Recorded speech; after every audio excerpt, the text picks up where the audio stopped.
नमस्कार, मी नाना आहिरे. आवाज in news Marathi चॅनलमध्ये आपलं सर्वांचं स्वागत करतो. बघूया आजची ठळक बातमी. नाशिकमध्ये नेहमीच शिवसेनेसाठी चांगलं वातावरण जे आहे पाहायला मिळतं. याची प्रसिद्धी जी आहे ती तुम्हाला आत्ताच झालेल्या नगरपालिकेच्या निवडणुकीमध्ये पाहायला मिळाली असेल की 11 मधून 5 नगरपालिकेवरती जे आहे शिवसेनेचा बहुमान जो आहे हा डौलाने फडकलेला आहे.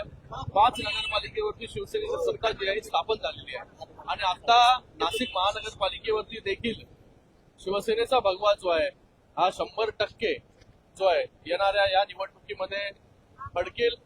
मला वाटतं या नाशिककरांनी नेहमी शिवसेनेला भरभरून प्रेम आशीर्वाद दिलेला आहे.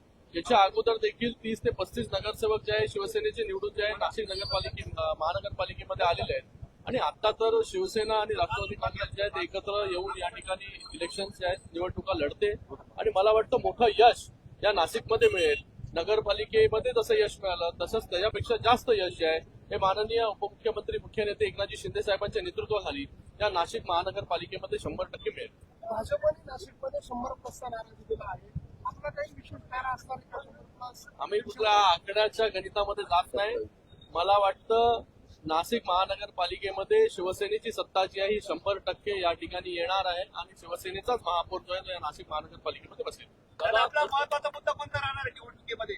बघा, नेहमी शिवसेना जी आहे डेव्हलपमेंट ओरिएंटेड विकासाच्या राजकारण जे आहे ते करत आलेली आहे. शिंदे साहेब जेव्हा मुख्यमंत्री होते तेव्हा देखील सगळ्यात जास्त काम जर कधी झालं असेल तर त्यांच्या कार्यकाळामध्ये झालं. सगळ्यात जास्त निधी जर कधी मिळाला असेल तर तो त्यांच्या कार्यकाळामध्ये मिळाला.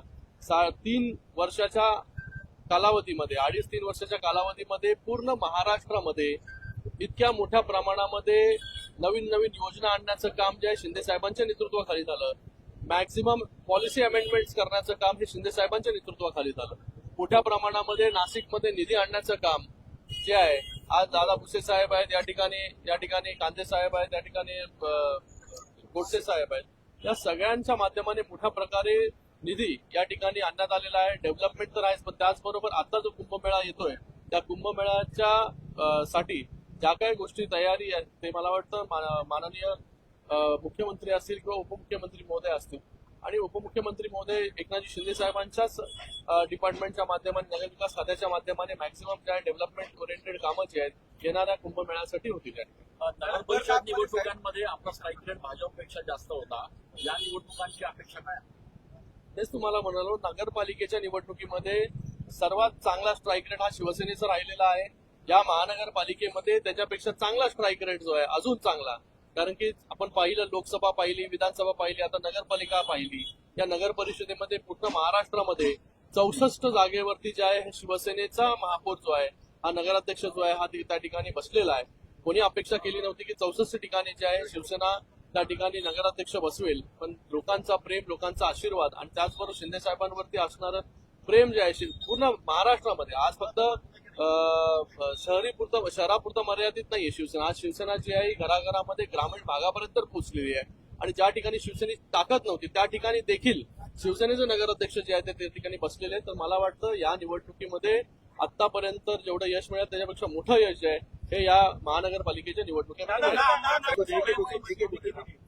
अकोटमध्ये भाजप आणि MIM सोबत असेल किंवा अंबरनाथमध्ये काँग्रेस सोबत असेल, हा सर्वस्वी प्रश्न जो आहे हा भारतीय जनता पार्टीचा आहे.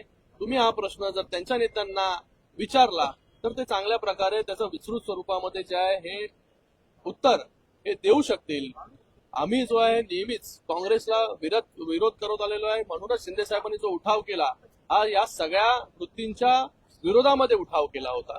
बाळासाहेबांनी देखील काँग्रेसच्या विरोधामध्ये जे आहे नेहमीच जे आहे बंड पुकारलं होतं आणि आज जर असं होत असेल तर मला वाटतं याचं उत्तर जे आहे ते आमच्यापेक्षा भारतीय जनता पार्टी जे चांगल्या प्रकारे देऊ शकतात. पण एक सांगतो, काँग्रेसला जो आहे आजचा विरोध होता आणि पुढे देखील तीव्र विरोध जो राहील. अंबरनाथमध्ये तुमच्या बरोबर सत्ता स्थापन होणं अपेक्षित होतं, तसे गणित पण जुळत होते. असं असताना तुम्हाला बाजूला ठेवलं आणि काँग्रेस सोबत केले. तेच तुम्हाला सांगितलं मी. आता तुम्ही त्यांना हा प्रश्न जर विचारला, कारण की केंद्रामध्ये महायुती आहे, राज्यामध्ये महायुती आहे आणि नगरपालिकेमध्ये देखील आपण पाहिलं असेल की महायुतीच्या सगळ्यात जास्त जागा निवडून आल्या आणि महानगरपालिकेमध्ये देखील मॅक्झिमम ठिकाणी महायुतीचं वातावरण आहे. काही ठिकाणी जे आहे नाशिक सोडलं, बाकी ठिकाणी सोडलं तर त्या ठिकाणी काही ठिकाणी नाही आहे महायुती. तर मला वाटतं अशा परिस्थितीमध्ये जो काही परम्युटेशन कॉम्बिनेशन कोणाबरोबर सत्ता स्थापन करतायत, ज्या विचारांच्या विरोधामध्ये आपण लढलो अशा लोकांबरोबर सत्ता स्थापन कोण करत असेल तर मला वाटतं हा सर्वस्वी प्रश्न जो आहे तो त्यांचा आहे, पण आपण त्यांना जाऊन जो प्रश्न विचारला पाहिजे. तसं जरी असलं तरी याचा एक चुकीचा मेसेज राज्यभरात जातो, कारण राज्यात आपण एकत्र आहात त्याच्यामुळे सर्वसामान्य लोकांमध्ये एक वेगळा मेसेज जातो असं नाही वाटत. तेच आता त्याचा अधिकार मला तर नाहीये, मी तर केली नाही युती कोणाबरोबर आघाडी. तर मला वाटतं ज्यांनी आघाडी केली त्यांना जे जर आपण हा प्रश्न विचारला तर त्याच्याबद्दल चांगलं उत्तर जे आहे ते देऊ शकतो. आव्हान वाटतंय कारण नाशिकच नाही, ठाण्यात 200हून अधिक बंडखोर आपल्या पक्षाच्या विरोधात आहेत.